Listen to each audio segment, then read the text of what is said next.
Assalamualaikum warahmatullahi wabarakatuh.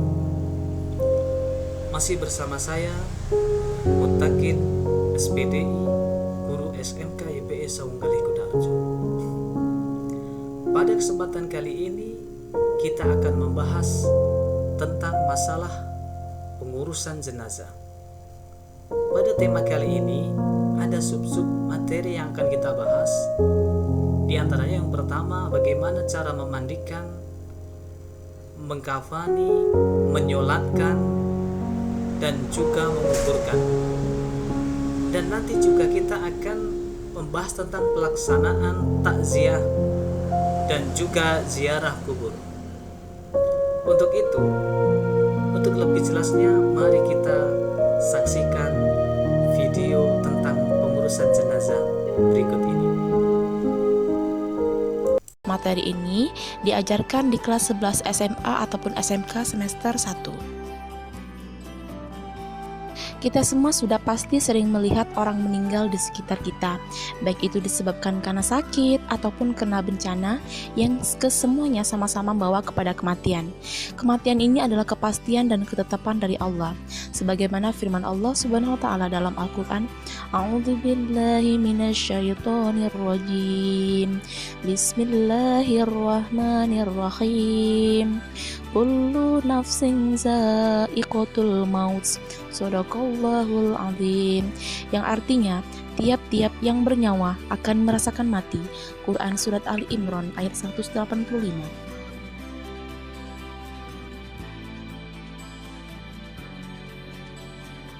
Tindakan yang pertama dilakukan saat menghadapi jenazah adalah: yang pertama, memejamkan mata jenazah jika mata si jenazah masih terbuka. Yang kedua, menutup seluruh badan si jenazah menggunakan kain panjang. Yang ketiga, posisikan si jenazah di tempat yang aman. Yang keempat, kerabat dekat tetap boleh mencium si jenazah.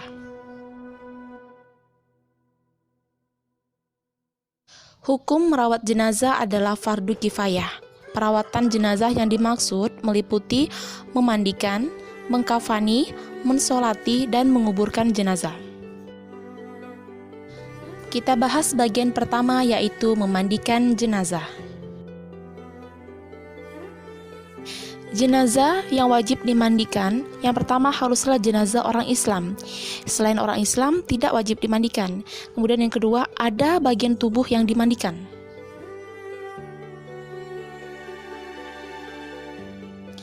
Adapun yang berhak memandikan jenazah adalah: yang pertama, jika jenazah laki-laki, yang memandikan laki-laki juga, selain istri dan mahramnya. Yang kedua, jika jenazah perempuan, harus perempuan juga, selain suami dan mahramnya. Yang ketiga, jika suami atau istri yang meninggal, yang paling berhak memandikan adalah suami atau istri dibanding lainnya. Beberapa hal yang harus diperhatikan saat memandikan jenazah, yaitu: yang pertama, tempat memandikan jenazah harus dalam keadaan tertutup dan tidak ditonton orang banyak. Yang kedua, letak jenazah di atas dipan atau tempat yang lebih tinggi. Yang ketiga, saat dimandikan, jenazah harus ditutup seluruh auratnya. Keempat, menyapu perut mayat untuk mengeluarkan kotoran yang masih tersisa di perut.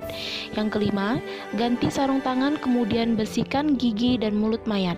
Yang keenam, bersihkan seluruh najis dan kotoran yang melekat di badan mayat. Ketujuh, mewudukan mayat kemudian membasuh seluruh tubuh mayat. 8. Disunahkan dibasuh 3-5 kali dengan air yang ada wanginya. Kemudian kita masuk ke pembahasan bagian kedua, yaitu mengkafani jenazah. Jumlah kain kafan yang digunakan adalah: untuk jenazah laki-laki minimal selembar dan sempurnanya 3 lembar. Jika untuk jenazah perempuan minimal selembar dan sempurnanya 5 lembar. Setiap lapisan kain kafan diberikan kapur barus dan dilaksanakan pengafanan jenazah dengan sebaik-baiknya. Kemudian kita masuk bahasan yang ketiga, yaitu mensolati jenazah. Sholat jenazah hampir sama dengan sholat biasanya, namun tidak menggunakan rukuk dan sujud. Posisi jenazah diletakkan di depan imam dan semua makmum berdiri di belakang imam. Diusahakan menjadi 3 saf atau lebih. Sholat jenazah dilaksanakan dengan 4 takbir tanpa rukuk dan sujud. Niat sholat. Untuk imam berdiri tegak menghadapi jenazah dan makmum sudah di belakang imam. Kemudian membaca niat yaitu usolli ala hazal mayyiti arba'a takbiratin fardul kifayah ma'muman lillahi ta'ala. Jika jenazahnya laki-laki maka menggunakan hazal mayyiti. Jika jenazahnya perempuan menggunakan hazihil mayyitati. Kemudian takbir yang pertama.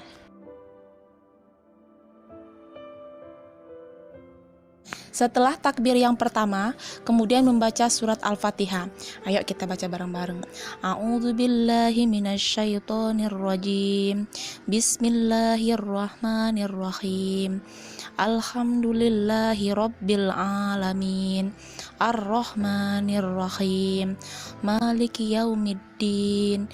Iyyaka na'budu wa iyyaka nasta'in. Ihdinas siratal mustaqim siratal ladzina an'amta 'alaihim ghairil maghdubi 'alaihim waladdallin. Amin. Kemudian takbir yang kedua. Setelah takbir kedua, kemudian membaca sholawat. Allahumma sholli ala sayyidina Muhammad wa ala ali sayyidina Muhammad kama sholaita ala sayyidina Ibrahim wa ala ali sayyidina Ibrahim wa barik ala sayyidina Muhammad wa ala ali sayyidina Muhammad kama barakta ala sayyidina Ibrahim wa ala ali sayyidina Ibrahim fil alamina innaka hamidum majid. Kemudian dilanjutkan dengan takbir ketiga. Setelah takbir ketiga, kemudian membaca doa bagi jenazah. Allahumma ghfir lahu warhamhu wa'afihi wa'fu anhu wa akrim nuzulahu wa wasi' mudkhalahu waghsilhu bil ma'i wath thalji wal baradi wan naqqihi minal khotoya kama naqqaita thawbal abyada minad danasi wa abdilhu daron khairan min darihi wa ahlan khairan min ahlihi wa zawjan khairan min zawjihi wa adkhilhul jannah wa a'izhu min azabil qabri aw min azabin nar. Kemudian dilanjutkan takbir yang keempat. Setelah takbir yang keempat dilanjutkan dengan doa. Allahumma la tahrimna ajrahu wa la taftina ba'dahu waghfir lana walahu.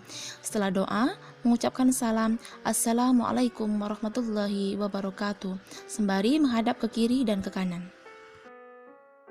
Yang terakhir, bagian dari perawatan jenazah adalah menguburkan. Ada beberapa anjuran yang diajarkan oleh Rasulullah dalam hal menguburkan jenazah.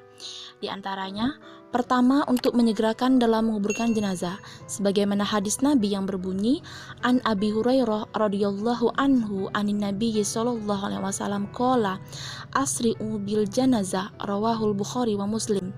Artinya, dari Abu Hurairah radhiyallahu anhu dari Nabi Muhammad sallallahu alaihi wasallam bersabda, segerakanlah menguburkan jenazah. Hadis riwayat Bukhari Muslim. Yang kedua, menguburkan jenazah di siang hari selain keadaan darurat seperti bau jenazah yang menyengat. Yang ketiga, meluaskan lubang kuburan dan dalam kuburan agar aman dari binatang buas. Yang keempat, membaca doa saat masukkan mayat dalam kubur. Doanya berbunyi, Bismillahi wa ala milati rasulillahi wa ala sunnati rasulillah. Artinya, dengan nama Allah dan nama agama Rasulullah dan atas nama sunnah Rasulullah.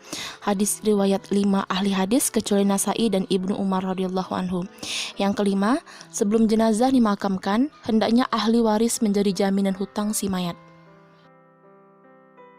Dari materi yang sudah dijelaskan tadi, hendaklah terbentuk perilaku mulia terhadap tetangga ataupun saudara yang tertimpa musibah kematian, yaitu Yang pertama, mengunjungi atau takziah tetangga ataupun saudara yang kena musibah kematian dan mendoakan sang jenazah.